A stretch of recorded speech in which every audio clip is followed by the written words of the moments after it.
uma coisa que nós temos que lembrar ao ler o Evangelho de João.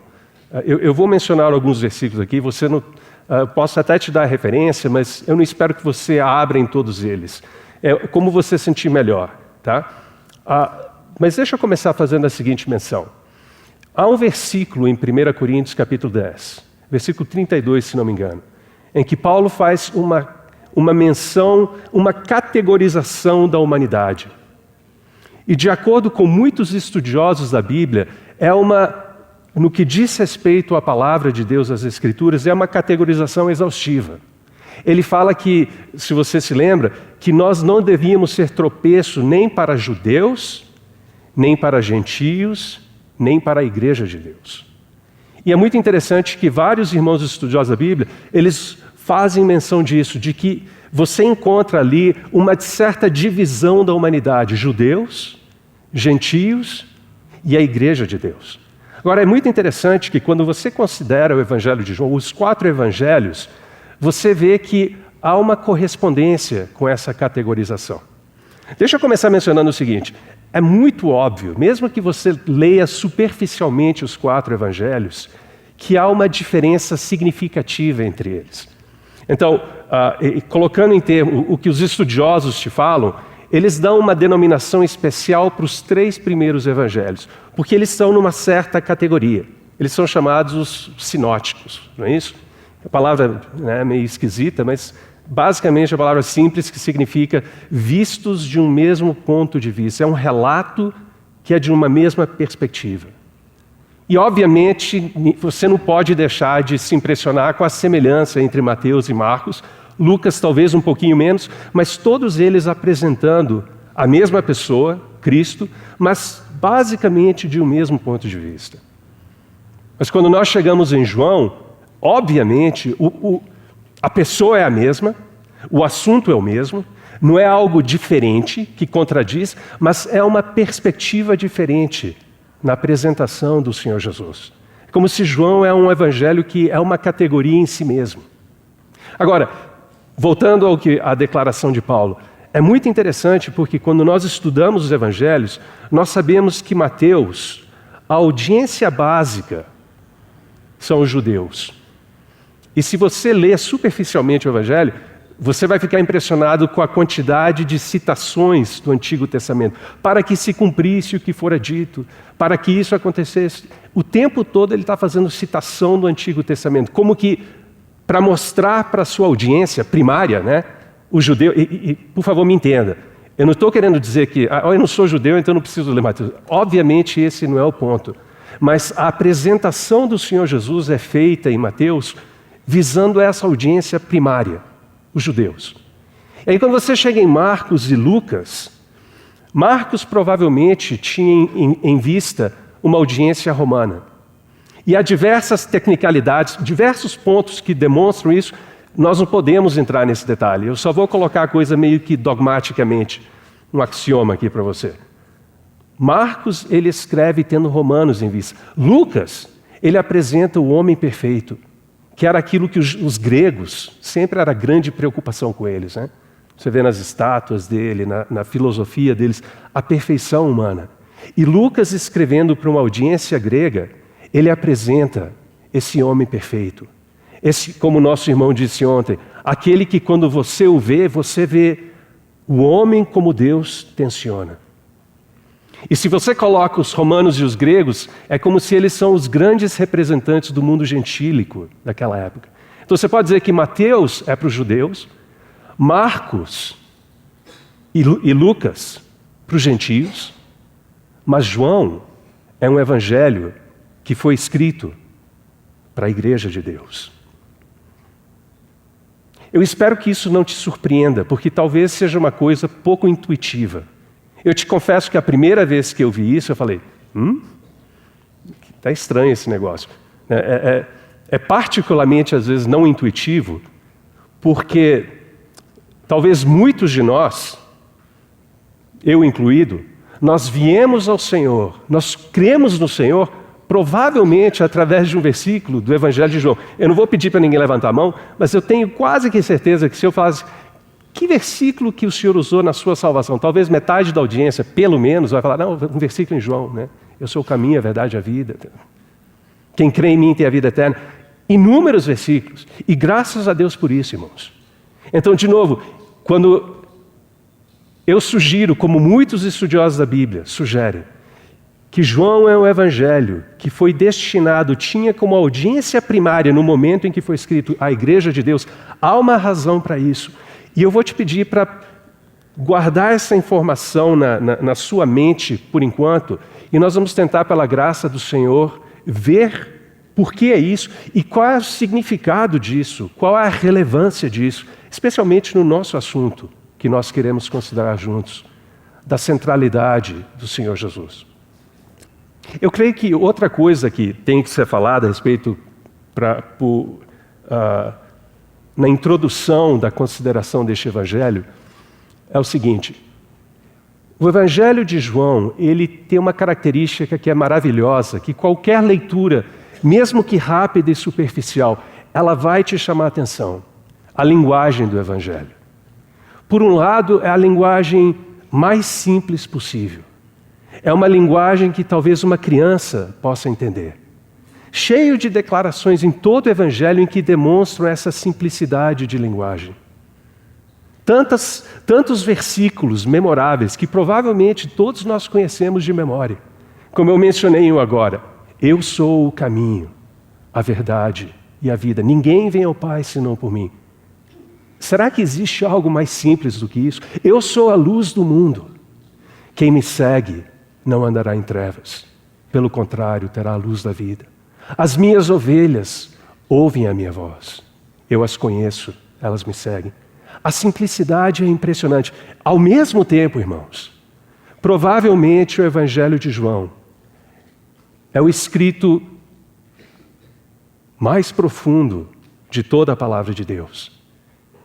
Livros e livros e livros que vão encher uma dúzia de bibliotecas foram escritos a respeito desse livro. E provavelmente a gente ainda não entrou em toda a riqueza deste evangelho. Eu creio que para nós apreciarmos a mensagem desse evangelho, especialmente conectado com o nosso assunto, o Senhor Jesus sendo o ponto focal de todas as coisas, eu creio que há uma outra coisa que seria de valor espiritual da gente considerar juntos, que é um pouquinho do contexto histórico em que João foi escrito. Em que ponto, no primeiro século, João foi escrito? E deixa eu começar colocando, eu não vou tentar te provar isso muito tecnicamente, mas há um número considerável de estudiosos da Bíblia que nos dizem que o Evangelho de João, aliás, todos os escritos de João, eles estão entre os últimos livros do cânon da Bíblia. Se você colocar cronologicamente, pega só o Novo Testamento, né, que são os últimos livros da Bíblia. Quando é que cada um deles foi escrito? Muito provavelmente, os escritos de João são os últimos escritos de todo o cânon das Escrituras, de todo do corpo de livros que constitui os 27 livros do Novo Testamento. E de uma forma muito interessante, se eu te perguntasse, e qual é a ordem em que João escreveu esses livros? Provavelmente nós vamos falar, provavelmente Apocalipse é o último livro, não é isso? E os estudiosos nos dizem não. Na realidade, muito provavelmente, Apocalipse é o primeiro dos livros que ele escreveu. E depois disso, ele veio escrever o seu Evangelho e as suas epístolas. E muito provavelmente isso foi escrito no final do primeiro século. Muito tempo depois que todas as outras epístolas e os demais evangelhos já haviam sido escritos. Irmãos, eu creio que isso é extremamente significativo. Que há uma razão para isso ter sido assim. E que seria de valor espiritual que nós considerássemos isso juntos, especialmente em como isso se conecta com o nosso assunto. À medida que eu preparei este assunto, eu senti que haveria, talvez, também para efeito de introdução para o nosso assunto, de fazer um pequeno comentário, uma pequena consideração de como é a história da igreja no primeiro século e de tentar situar então os escritos de João nessa linha histórica. Então, se eu pudesse, brevemente, falar nada novo, simplesmente refrescar a nossa memória, eu creio que há um valor, alguma coisa deve saltar aos nossos olhos, de por que esse evangelho, ele é tão especial, ele é tão necessário, especialmente nos dias em que nós vivemos. Mas deixa eu te lembrar algumas coisas. História da igreja. Obviamente, se você está falando de história da igreja, nós começamos no livro de Atos. O nascimento da igreja, nós temos o relato no capítulo 2 de Atos. E nesse dia você lembra o que aconteceu? Dia de Pentecostes. 120 estão orando no cenáculo, de acordo com a palavra do Senhor Jesus, aguardando o cumprimento da promessa do Pai. E enquanto eles estão lá no cenáculo, algo acontece. O Espírito Santo é derramado. E nesse dia, irmãos, aqueles 120 indivíduos que estavam naquele cenáculo orando, naquele dia, há uma mudança. Quando o Espírito Santo é dado, esses 120 indivíduos se tornam 120 membros do corpo de Cristo. E o corpo de Cristo, a igreja, esse é o dia do seu nascimento, por assim dizer. E você lembra como é que é a sequência da história? Colocando bem simplesmente. 120, aí no dia de Pentecostes, Pedro se levanta, ele prega o evangelho, 3.000 são salvos. E esses 3.000, eles começam a viver juntos. E de uma forma muito natural, você pode ver que eles têm um centro comum. Não é um novo movimento, não é uma nova filosofia, não é nada disso na realidade. Há uma pessoa que os une. É muito interessante porque no dia de Pentecostes, Pedro faz alguns comentários naquele sermão dele, em que ele explica o que está acontecendo naquele dia. E se você quiser resumir, é bastante simples. Naquele dia ele diz, olha, quando o pessoal estava falando, esse pessoal, lembra, tinha alguns que estavam maravilhados, eles estão ouvindo eles falando na língua, judeus da diáspora, eles tinham vindo para a festa de Pentecostes e eles reconheciam, quando eles estavam falando em outra língua, eles reconheceram a língua deles. Falaram, que é isso? Esses homens de Galileu falando na minha língua, e tem 16 lugares mencionados lá. E outros estavam lá, esse pessoal tomou vinho muito cedo, que era 9 da manhã. E aí Pedro ele vai explicar, não é isso. E ele começa, todo o sermão dele basicamente é uma explicação do que está acontecendo. Mas é muito interessante a maneira como ele conclui, porque ele nos revela o que aconteceu naquele dia, pelo Espírito Santo, obviamente. Ele diz, olha, o que vocês estão vendo é o seguinte, Jesus recebeu a promessa do Pai e derramou isto que vedes e ouvis. É muito interessante, porque eu normalmente esperaria, então, os discípulos receberam naquele dia a promessa do Pai, é verdade, mas não foi o que Pedro disse. Ele disse, Jesus recebeu a promessa do Pai e derramou isto que vedes e ouvis. Mas que história é essa? Por que Jesus... porque o Senhor Jesus exaltado, Ele está sendo naquele dia de Pentecostes. A unção do Espírito Santo está caindo sobre o cabeça e descendo lá embaixo até a orla das suas vestes. Você lembra o Salmo 133? Isso é o que está acontecendo no dia de Pentecostes. O Senhor Jesus sendo coroado, rei, demonstrado, e essa unção que lhe foi dada ao cabeça desceu por todo o corpo e chegou àqueles 120 membros. E esse é o início da igreja. E ele termina concluindo, a ênfase está nisso. Ele é o Senhor. Esse Jesus a quem vós crucificastes, Deus o fez Senhor e Cristo. Esse é o início da igreja, irmãos. E o que segue daí é uma expressão contínua no livro de Atos, de Cristo, o Senhor ressurreto, Ele está vivo. E Ele está em uma união vital com o seu corpo. Tudo o que procede no livro de Atos é uma demonstração desse fato. E de certa forma, irmãos, a sensação que sempre me dá é que o livro de Atos nos mostra o que é Cristo sendo o centro de todas as coisas em realidade na igreja. Não meramente uma teoria.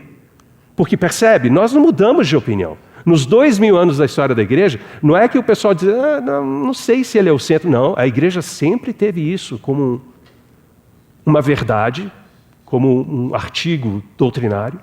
Mas, irmãos, em Atos nós vemos a realidade. Quando Cristo de fato, em experiência na igreja, é o centro de todas as coisas, nós temos a história do livro de Atos. E começa daquela forma. Deixa eu só te lembrar uma coisa. E de novo, eu vou fazer menção de várias passagens, eu não espero que você as leia. Mas talvez que nós façamos a conexão. Em Ezequiel capítulo 47, há uma visão extremamente maravilhosa e bonita.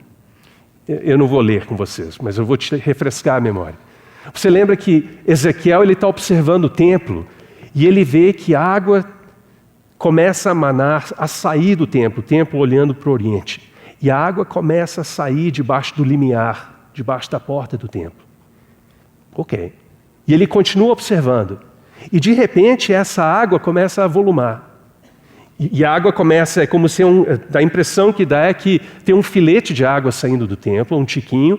E daqui a pouco, essa água se torna de 1000 em 1000 côvados, há uma medição de quanto volume de água, mais ou menos, existe. Então, no início ele vê a água saindo por debaixo do limiar do templo, aí daí a 1000 côvados tem um homem com ele, provavelmente um anjo, e ele tem uma vara de medir. E ele vai e mede a profundidade da água, e a água dá nos tornozelos de Ezequiel, é assim que ele descreve. Então, 1000 côvados, a água me dá nos tornozelos. Mais 1000 côvados, uma segunda medição. E agora a água já me bate nos joelhos, ele diz. Mais 1000 côvados, uma terceira medição, a água pelos lombos. Então a sensação que te dá é que há aquele pouquinho de água que começa a sair do templo. Pouco a pouco se torna um riacho, se torna um rio, mas agora já está pelo lombo. A quarta medição, mais 1000 côvados, agora já é um rio que só dá para cruzar nado. Irmãos, será que não é isso que nós vemos no livro de Atos? Em primeiro lugar, antes disso, deixa eu fazer menção de outro versículo que explica, o Senhor Jesus mesmo explicou isso antes mesmo desse evento acontecer. Talvez nós devamos ler isso aqui. Se você tornar para João capítulo 7, João capítulo 7, versículo 37. Palavras do Senhor Jesus. No último dia, o grande dia da festa, levantou-se Jesus e exclamou: se alguém tem sede, venha a mim e beba. Quem crer em mim, como diz a Escritura, do seu interior fluirão rios de água viva. Versículo 39. Isto ele disse com respeito ao Espírito que haviam de receber os que nele crescem. Ok, diversas coisas aqui. Quando que aqueles que creem no Senhor Jesus receberam o Espírito? É o dia de Pentecostes, não há dúvida. O Senhor Jesus, muito interessantemente nessa passagem, ele está dizendo que aquele que crê em mim, do seu interior fluirão rios de água viva, mas ele diz, como diz a Escritura. Muito provavelmente aqui há uma alusão exatamente a Ezequiel capítulo 47. E isso, o cumprimento dessas palavras, de acordo com o próprio apóstolo João, o seu comentário pelo Espírito Santo, o cumprimento dessas palavras do Senhor Jesus acontece no dia de Pentecostes, quando eles receberam o Espírito Santo. Então, irmãos, considere isso por um minuto. Será que essa não é a história do livro de Atos?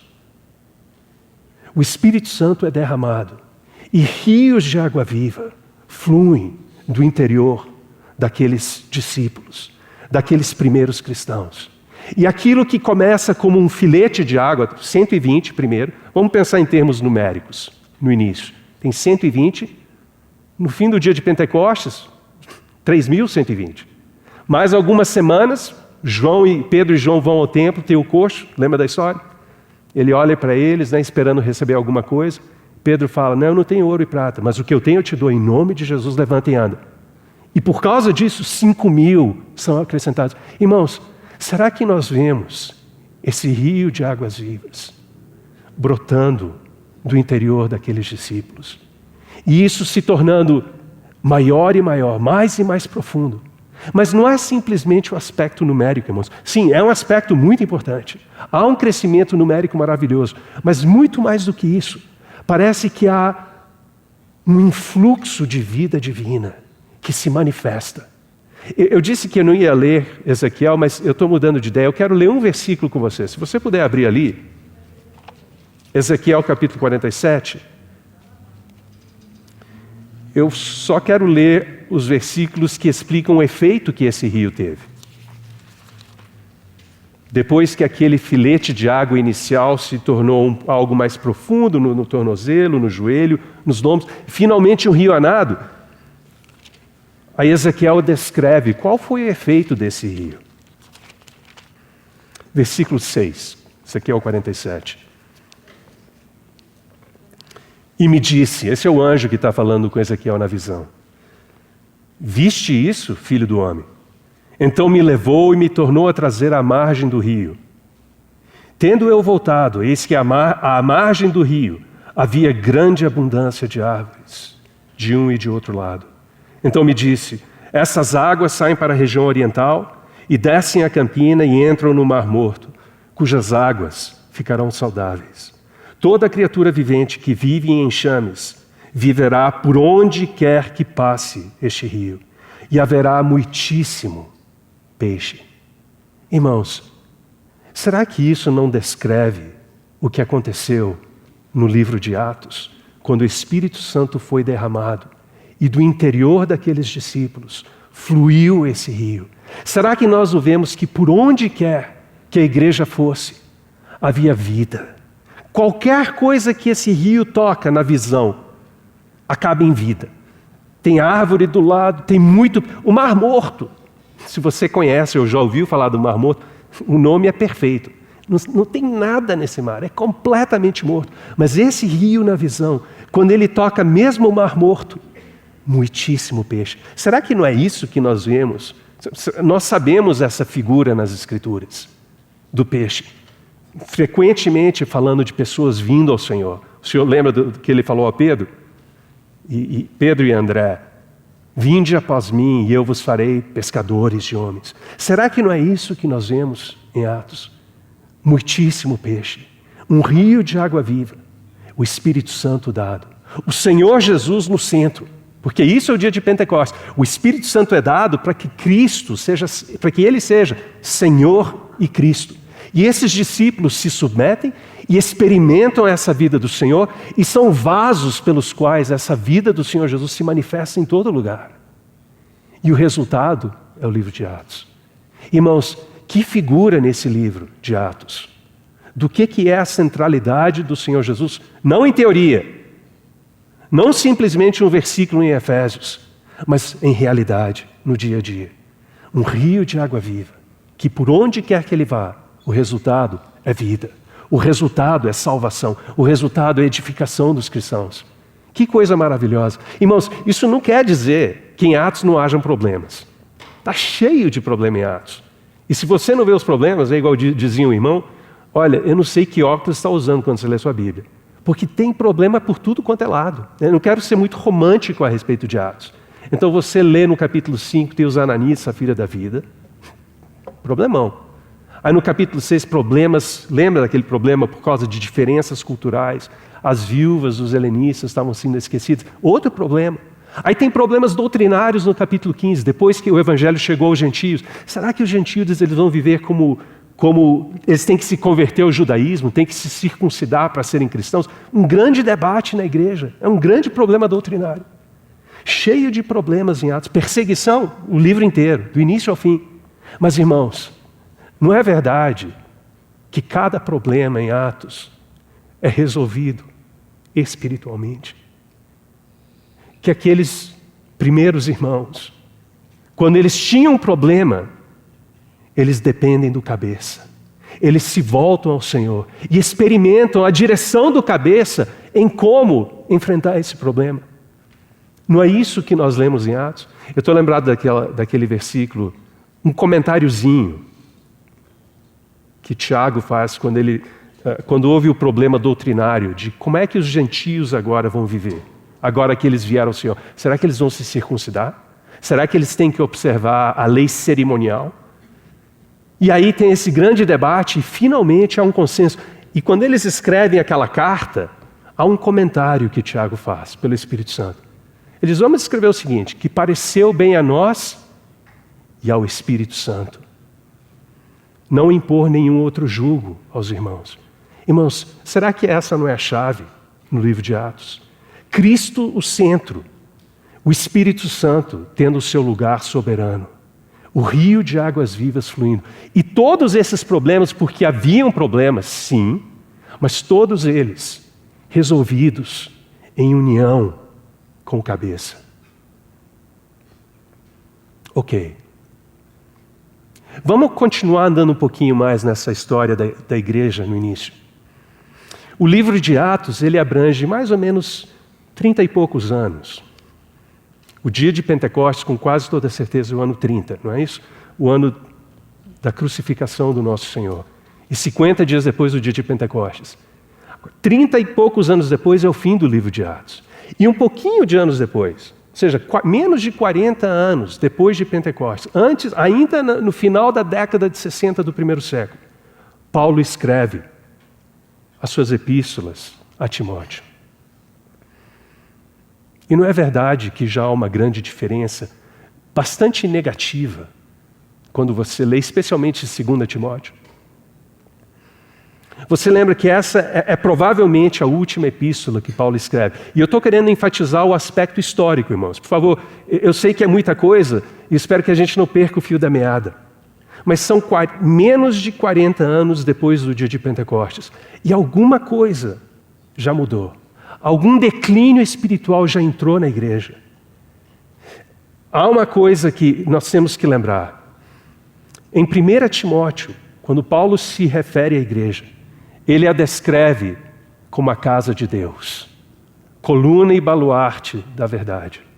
Mas quando chega em 2 Timóteo, e ambas as epístolas, elas estão escritas muito próximas uma da outra, e ambas são escritas muito provavelmente no final da década de 60 do primeiro século.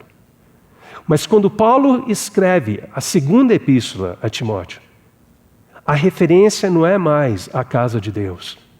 Há uma referência a uma grande casa, em que há uma terrível mistura dentro dessa grande casa. Esse é o capítulo 2 de 2 Timóteo. Ele diz, nessa grande casa, há utensílios de ouro e outros utensílios de barro, de madeira. Uns para a honra, outros para a desonra. Você percebe que é quase como se o sentimento nessa epístola é que um declínio espiritual entrou na igreja. E não é somente essa passagem. Por toda a epístola você percebe isso. Então, provavelmente, é a véspera do martírio de Paulo, quando ele escreveu. E o que havia acontecido? Ele diz a Timóteo, todos os da Ásia me abandonaram. Irmãos, alguns estudiosos da Bíblia creem que não é simplesmente uma questão de que, tudo bem, era muito perigoso qualquer associação com Paulo. Obviamente era. Porque é como se ele é visto pelo Império Romano como uma pessoa quase que um criminoso. Por isso que ele foi executado. Mas provavelmente a origem desse todos me abandonaram é mais do que simplesmente porque eu tenho medo de me associar com ele. Provavelmente é algo que é na base doutrinária. Na base de que o nível dele acho que é muito alto, é demais para mim. Eu acho que eu ainda sou cristão, tal, mas eu posso levar a coisa mais tranquilo. No capítulo 3, ele adverte a Timóteo. Sabe que nos últimos dias virão dias difíceis. Irmãos, é quase como ele está se referindo a algo ainda no futuro, mas com certeza ele está vivendo já na sombra daquilo que vai ter um desenvolvimento mais pleno. Simplesmente 40 anos depois do nascimento da igreja. Vamos pôr mais 30 anos à frente. Final do primeiro século. A década de 90. Aí nós chegamos à época em que provavelmente o apóstolo João escreveu os seus escritos. Com certeza, com mais certeza, o Evangelho de João. Mas agora, qual é a condição espiritual da igreja naquele período? Paulo está dizendo, no final da década de 60, os dias são difíceis. A situação não está boa.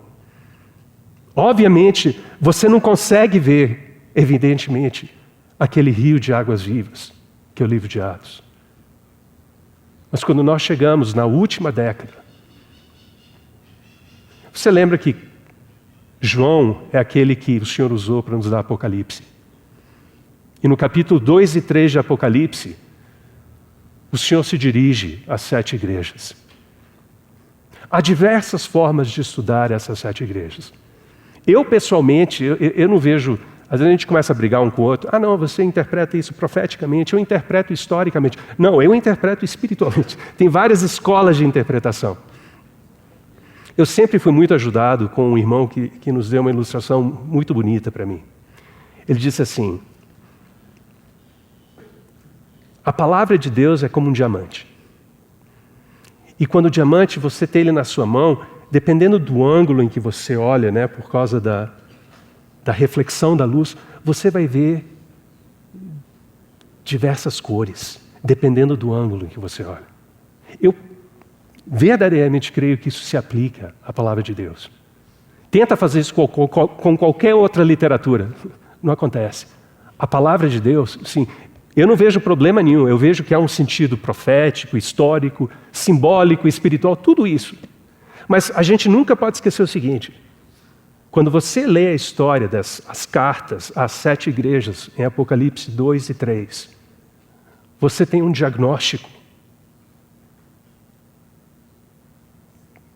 da condição da igreja 60 anos depois do seu nascimento. E o que estava acontecendo? Simplesmente só 60 anos. Isso talvez é a parte mais assustadora.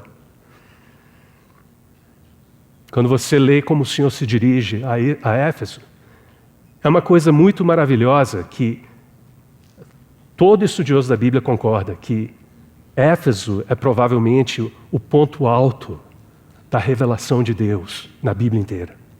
Não existe revelação mais elevada do que aquilo que nós lemos em Éfeso.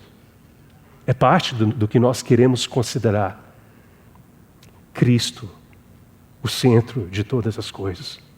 E olha, uma coisa que foi observada e que é muito verdadeira na minha estimativa, é que para você revelar, para você poder confiar a alguém uma certa revelação, a condição espiritual dessa pessoa ou desse grupo tem que ser uma condição espiritual saudável, sadia, robusta. Porque senão você vai falar e vai entrar por aqui e sair por aqui, não adianta de nada. Por que o Senhor mandou a epístola aos Efésios para Éfeso e não para Corinto? Você vê uma diferença entre essas duas igrejas, não é isso? Havia alguma condição espiritual em Éfeso.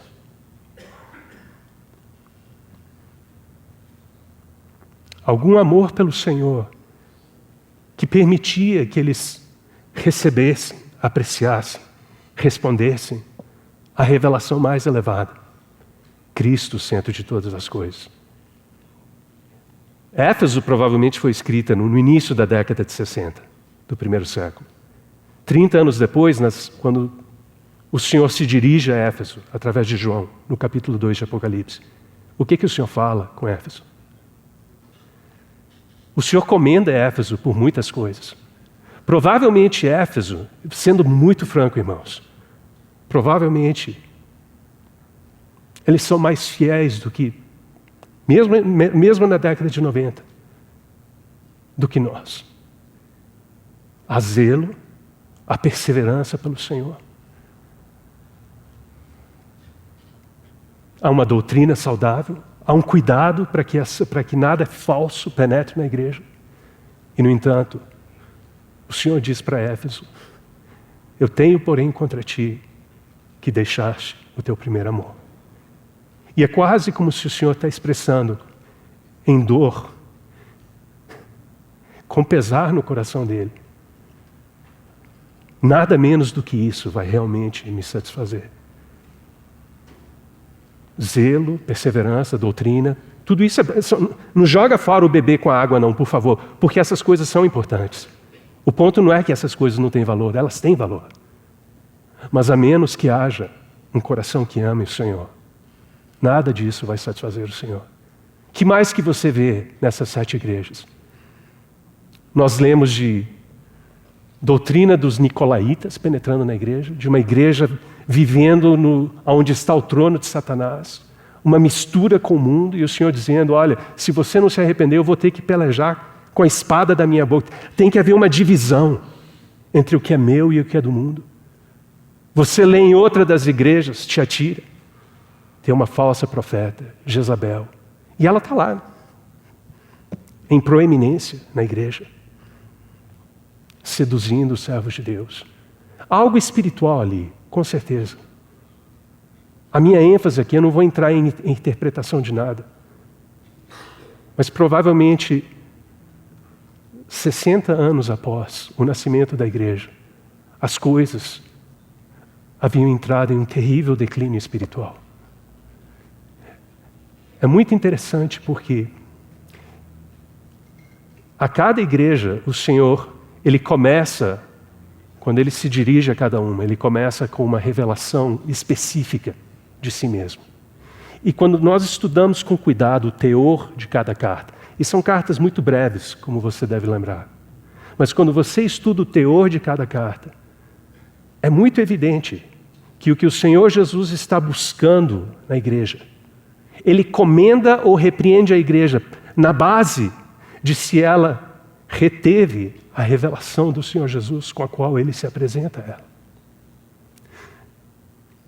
E se a gente tivesse que resumir a condição espiritual da igreja naquela época, talvez nós poderíamos dizer com toda certeza, a igreja fracassou em reter o cabeça. O Senhor Jesus não se vê na igreja, com uma exceção provavelmente, talvez 2, mas será que não é extremamente triste, irmãos, que Filadélfia, que é aquela que o Senhor comenda, que é aquela em que há alguma coisa que realmente satisfaz o coração do Senhor, não há de uma enorme tristeza que ela é uma exceção à regra, que no geral há um declínio? Irmãos e irmãs, qual é o remédio divino para essa condição? Quando o declínio espiritual entra na igreja, quando o Senhor Jesus não é mais retido como cabeça, quando essa união viva com cabeça não é mais uma realidade, quando a centralidade de Cristo não é mais real, em doutrina é, mas cadê a realidade? A pergunta é, qual é a reação divina a essa condição, a esse estado de coisas? Queridos irmãos, eu fortemente sinto que é por isso, a resposta a essa pergunta, o remédio divino a essa condição, é a razão pela qual nós temos o Evangelho de João. E se nós tivéssemos que resumir este Evangelho, eu vou te dar o meu resumo, eu não vou dizer que é o oficial. Este Evangelho tão maravilhoso, ele basicamente, ele é uma revelação ou um descortinar mais amplo do Filho de Deus. Usando as palavras do nosso irmão nas suas mensagens, sim, este Evangelho, ele revela a grandiosidade do Filho. É um Evangelho para a igreja, é a parte que a gente talvez não entende. Talvez a gente diga, mas espera aí, eu já criei no Senhor, eu tenho certeza disso, e isso não está em questão. Nós cremos nele. Talvez 20 anos atrás, 5 anos atrás, qualquer que for o número. Por que a necessidade de um evangelho para a igreja? Eu já criei nele, a minha salvação está garantida, e amém, é verdade, isso está fora de questão.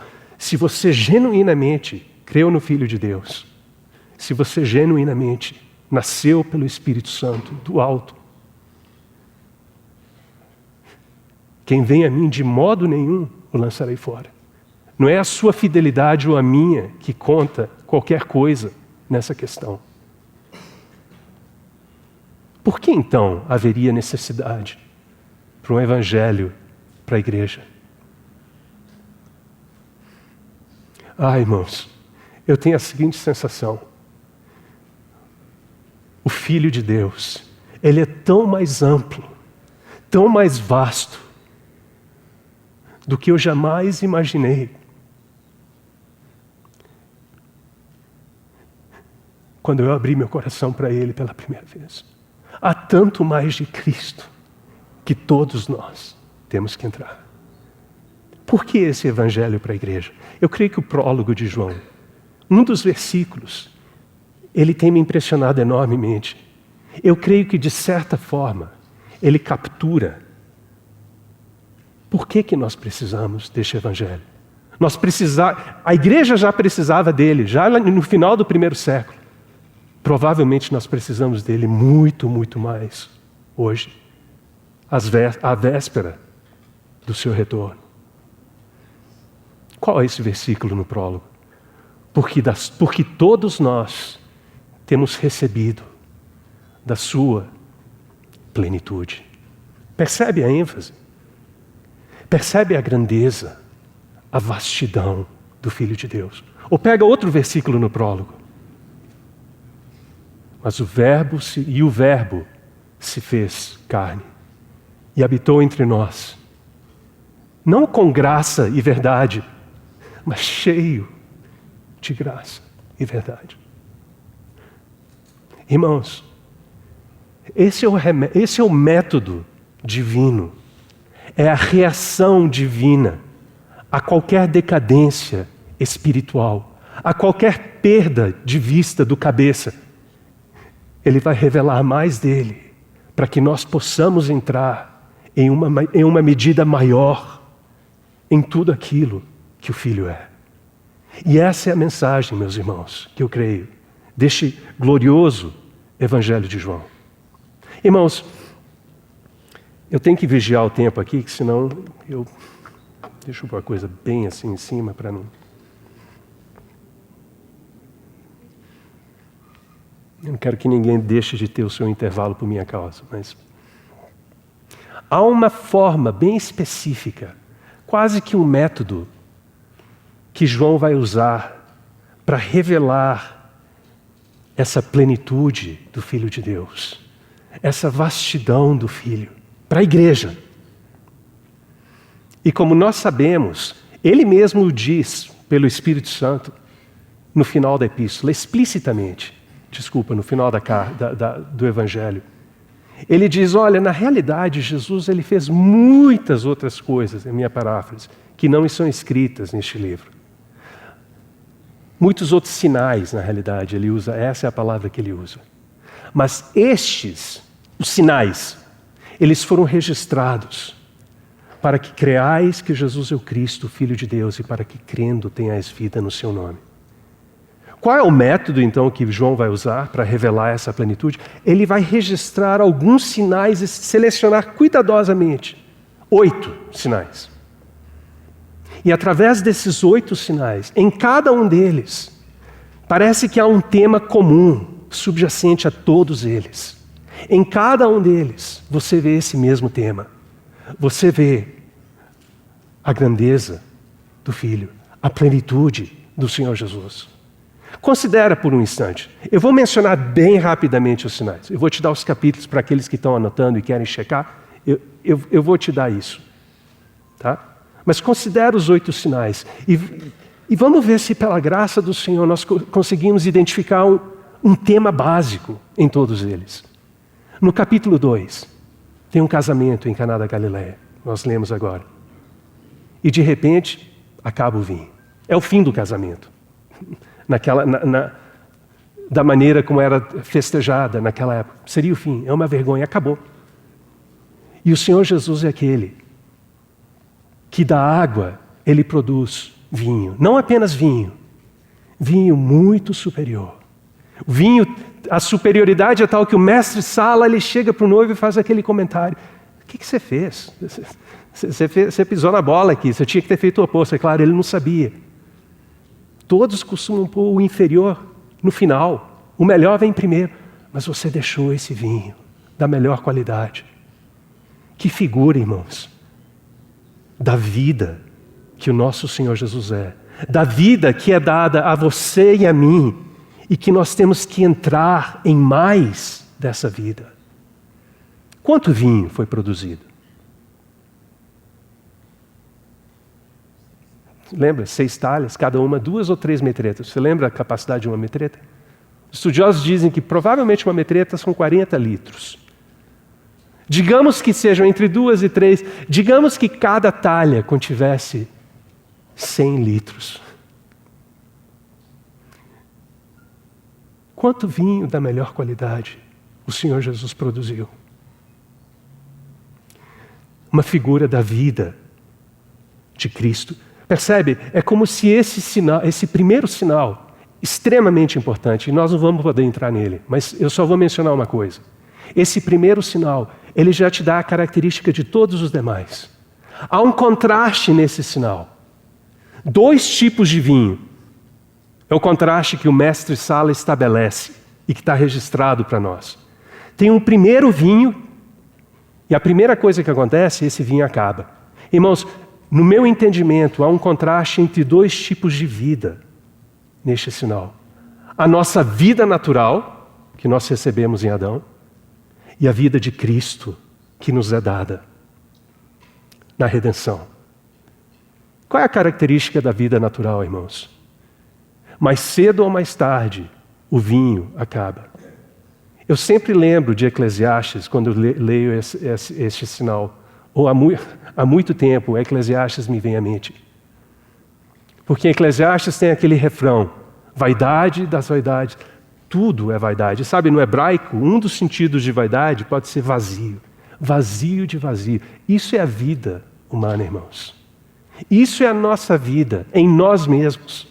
É vazio, é frustrante, é sem sentido. O vinho acaba, irmãos, da nossa vida natural. E a tragédia na igreja, irmãos, é que sim, nós recebemos esse vinho novo, mas quão frequentemente nós revertemos para viver pelo velho vinho, pela vida antiga, adâmica, que acaba, que se esgota a nossa sabedoria, o nosso esforço, o nosso isso, o nosso outro. Irmãos, esse contraste no primeiro sinal está em cada um dos sinais.